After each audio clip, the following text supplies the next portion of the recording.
जबकि खेलो इंडिया अभियान के तहत हमारी सरकार स्पोर्ट्स इंफ्रास्ट्रक्चर पर करीब करीब 3,000 करोड़ रुपए खर्च करती है। बढ़ते हुए स्पोर्ट्स इंफ्रा की वजह से अब ज्यादा खिलाड़ियों के लिए खेल से जुड़ना आसान हो गया है।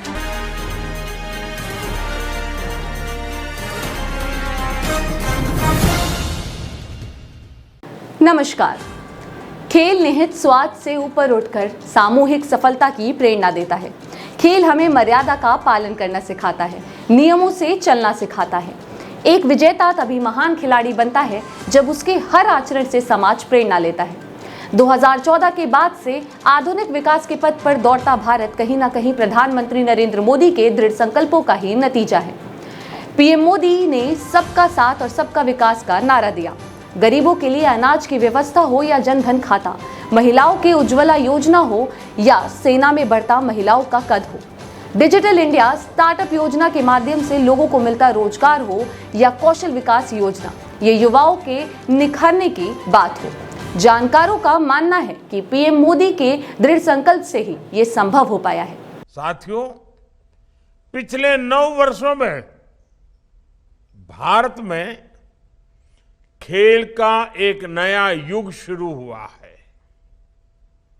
ये नया युग विश्व में भारत को सिर्फ एक बड़ी खेल शक्ति बनाने भर का ही नहीं है, बल्कि ये खेल के माध्यम से समाज के सशक्तिकरण का भी नया दौर है। एक समय था जब हमारे देश में खेलों को लेकर एक उदासीनता का ही भाव था। स्पोर्ट्स भी एक कैरियर हो सकता है, ये कम ही लोग सोचते थे। और इसकी वजह थी कि स्पोर्ट्स को सरकारों से जितना समर्थन और सहयोग मिलने चाहिए था, वो मिलता नहीं था। ना तो स्पोर्ट्स इंफ्रास्ट्रक्चर पर उतना ध्यान दिया जाता था और ना ही खिलाड़ियों की जरूरतों का ध्यान रखा जाता था।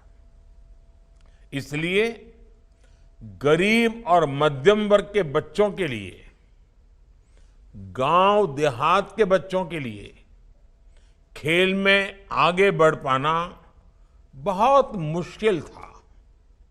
समाज में ये भावना बढ़ती जा रही थी कि खेल तो सिर्फ खाली समय बिताने के लिए होते हैं।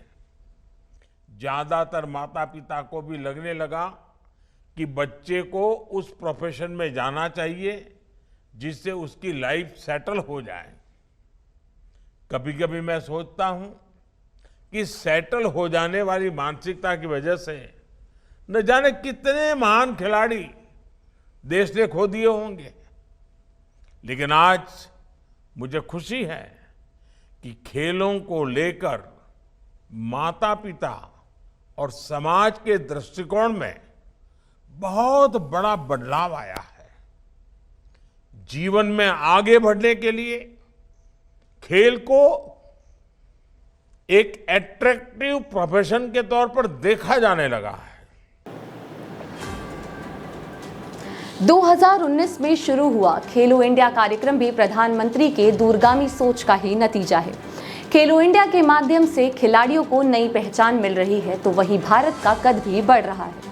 तीसरा Khelo India university game Lucknow, Gautam Buddh Nagar, Gorakhpur, Varanasi आयोजित हो रहा है।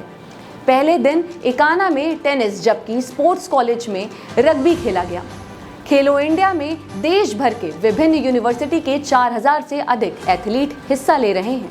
मशाल रिले ने यूपी के 75 जिलों से होते हुए 8,948 किलोमीटर का सफर तय किया है।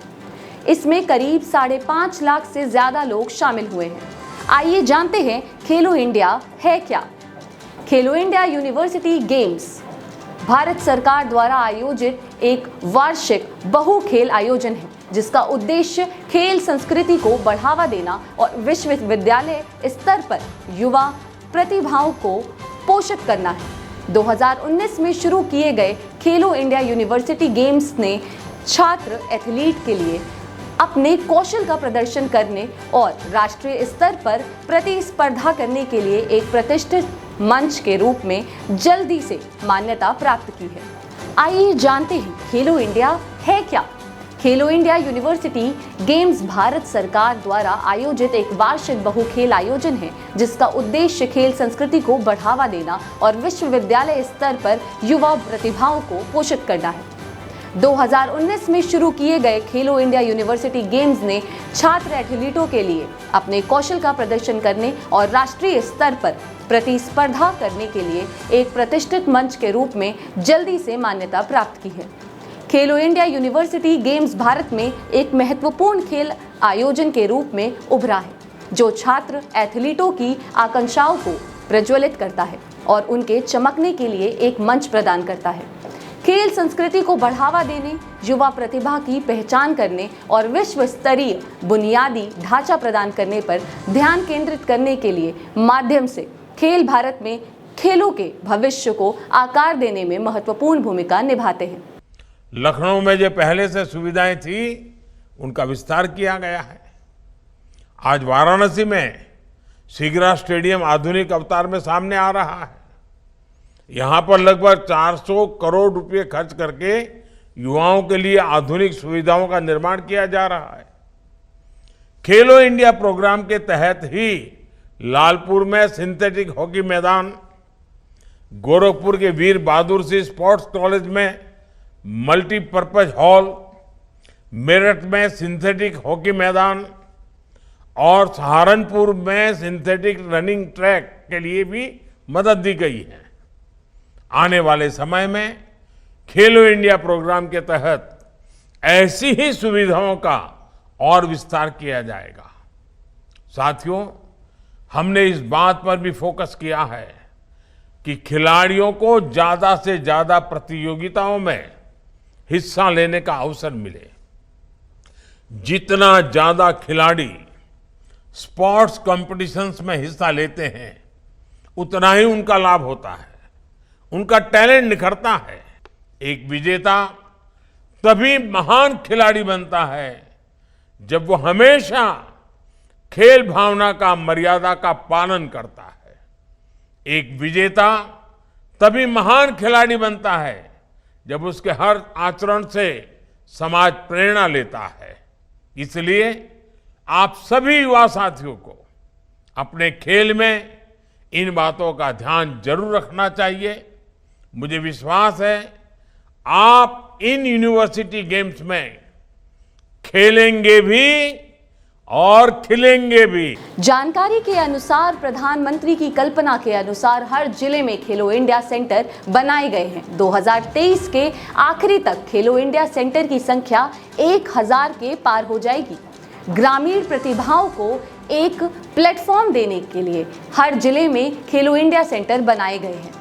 अगर हम मणिपुर जैसे प्रदेश की बात करें तो वहां प्रतिभाओं को आगे निखारने के लिए 11 जिले में 22 खेलो इंडिया सेंटर बन चुके हैं, जहां से खिलाड़ी लगातार अपनी प्रतिभा निखार रहे हैं। ऐसी ही महत्वपूर्ण खबरों के लिए देखते रहिए the print lines. Camera person Saud Ansari के साथ मैं साक्षी।